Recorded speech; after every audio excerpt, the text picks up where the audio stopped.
لائیں، کہیں کہ ہمارا رب اللہ ہے، پھر اس پر جم جائیں۔ ان پر فرشتوں کا نزول ہوتا ہے، نہ کوئی غم کرو نہ خوف، خوشیاں مناؤ جنت کی جس کا تم سے وعدہ کیا گیا تھا۔ اللہ کی ربوبیت پر اطمینان جب انسان کو ہو جاتا، میرا رب اللہ ہے، ربی اللہ، انسان کے لیے نہ کوئی کھٹکا، نہ کوئی خطرہ، نہ کوئی خوف، نہ کوئی حزن۔ جو کچھ ہو رہا ہے کس کے اذن سے ہو رہا ہے؟ اللہ کے اذن سے۔ اللہ کے اذن کے بغیر پتہ تک نہیں ہلتا۔ یہ کوئی اندھا بہرا مادہ نہیں ہے جس سے مجھے کوئی خوف ہو۔ اندھا بھینسا چلا رہا ہو اس سے تو ڈرنے کا ہر انسان کو ڈرنا چاہیے، نہ معلوم کس کو ٹکر مار دے۔ لیکن نہیں، اس کائنات کو چلانے والا ایک سمیع و بصیر خدا ہے، وہ جو میرا دوست ہے، میرا ولی ہے۔ اللہ ولی الذین آمنوا یخرجہم من الظلمات الی النور۔ اللہ اہل ایمان کا ولی ہے، ساتھی ہے، پشت پناہ ہے، مددگار ہے، حمایتی ہے۔ بتائیے جسے یقین ہو جائے کہ اللہ میرا مددگار، اللہ میرا محافظ، اللہ میرا پشت پناہ، اللہ میرا حمایتی، اس کے لیے کوئی خوف ہوگا؟ اس سے کوئی ڈر ہوگا؟ میں مثال دیا کرتا ہوں ایک بہت سادہ، پنجاب کے دیہات کی۔ تو بڑا چودھری ہے اور کوئی غریب کسان ہے۔ اس غریب کسان کے جانوروں کو ہر وقت اندیشہ ہوگا چوری کا، کوئی میری بھینس کھول کر نہ لے جائے، کوئی میرا بیل کھول کر نہ لے جائے۔ لیکن جس کے بارے میں یہ سب کو معلوم ہو کہ وہ جو بڑا چودھری ہے وہ اس کا دوست ہے، اس کی بچیا کو کوئی خوف ہوگا؟ اس کی بھینس پر کوئی ہاتھ ڈالے گا؟ اسے کوئی اندیشہ ہوگا؟ نہیں۔ کیوں؟ کہ وہ بڑا چودھری، بڑا اس کا یہاں کا سردار، جاگیردار، سب کو معلوم ہے وہ میرا دوست ہے، کوئی میرے خلاف اقدام نہیں کر سکتا۔ اس دنیا میں یہ چھوٹی سی بات اگر آپ کے دلی اطمینان اور سکون کا باعث بن سکتی ہے تو ذرا تصور کیجئے۔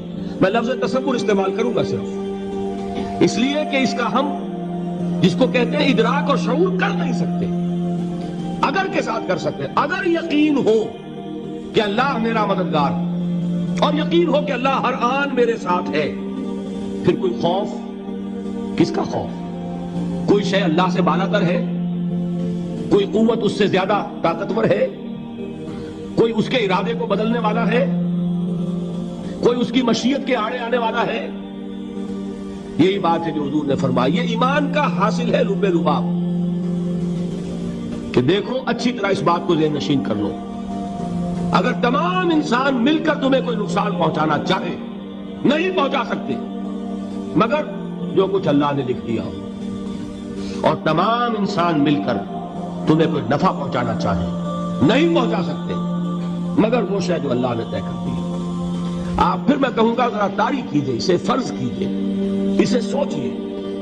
اگر اس حدیث پر ہمارا دل ٹھکا ہوا ہو تو کسی سے ڈر ہوگا؟ یہ مجھے نقصان نہ پہنچا دے، یہ میری رپورٹ خراب نہ کر دے، یہ میری انکریمنٹ نہ رکوا دے، یہ میرا یہ نہ بگاڑ دے، یہ میرا یہ نقصان نہ پہنچا دے۔ اس کا ڈر، اس کا ڈر، اس کا خوف، اس کی خوشامد، اس کے لیے جا کر طرح طرح سے اپنی عزت نفس کو ذلیل کروانا اس کے سامنے، یہ سب کچھ کیوں کرتا ہے انسان؟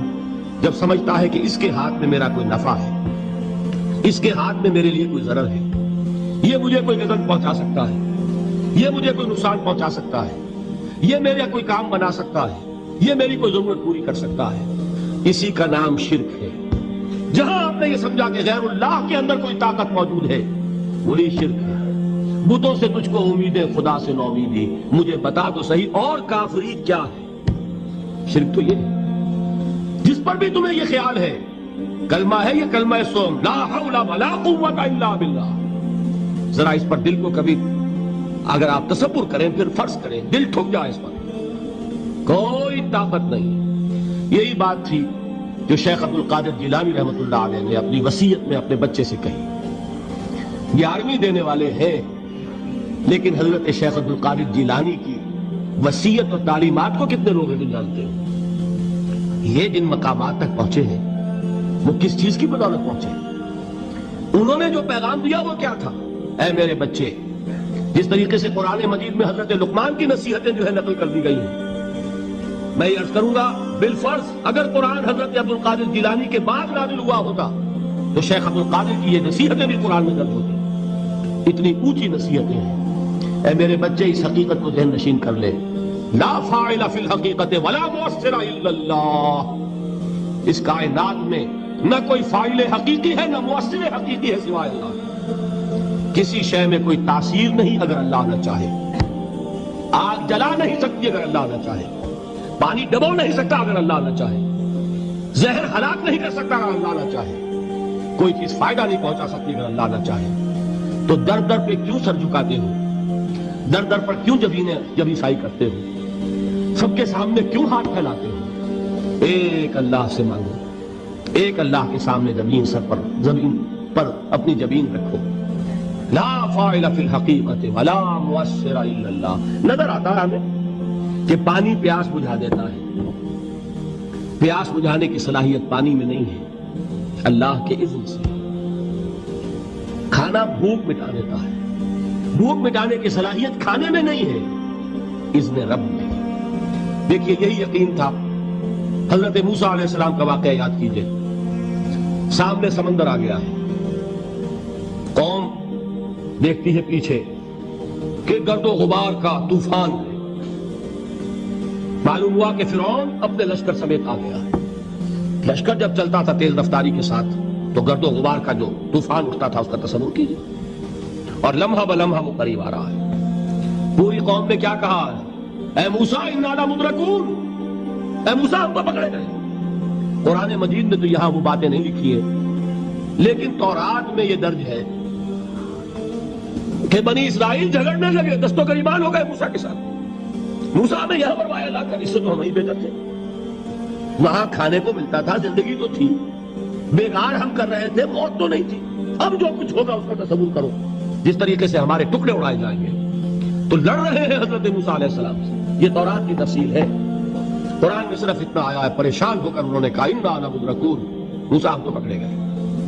اس وقت موسیٰ کا جواب کیا ہے؟ کلا ان معی ربی سیہدین. نہیں, میرے ساتھ میرا رب ہے, وہ راستہ دے گا. بتائیے کہاں راستہ نظر آ رہا ہے؟ یہ ہے ایمان بالغیب. راستہ نظر نہ آئے تب اللہ پر یقین ایمان ہے. جیب میں پیسے ہوں اور تب دل کو اطمینان ہے تو ایمان کس پر ہوا؟ پیسے پر, اللہ پر نہیں. جب وسائل و ذرائع نہ ہو اور پھر یقین ہو کہ اللہ مسبب الاسباب ہے, وہ اسباب کا پابند نہیں ہے, وہ اسباب کا محتاج نہیں ہے, اسباب اس کے محتاج ہے. اگر یہ یقین ہے تو اللہ پر ایمان ہے. یہ نہیں ہے تو تمہارا ایمان اسباب پر ہے, وسائل پر ہے, ذرائع پر ہے, مادیات پر ہے, اللہ پر نہیں. اس وقت کہاں راستہ تھا؟ کوئی راستہ تھا؟ سمندر ہے اور ادھر سے لشکر آ گیا ہے. کلا ان معی ربی سیہدین. اب دیکھیے ایمان کہہ دینا آسان ہے, ہوا معکم اینما کنتم, جہاں کہیں بھی تم ہوتے ہو اللہ تمہارے ساتھ ہوتا ہے. لیکن اس کا یقین قائم ہو جائے تو زمین و آسمان کا فرق واقع ہو جائے.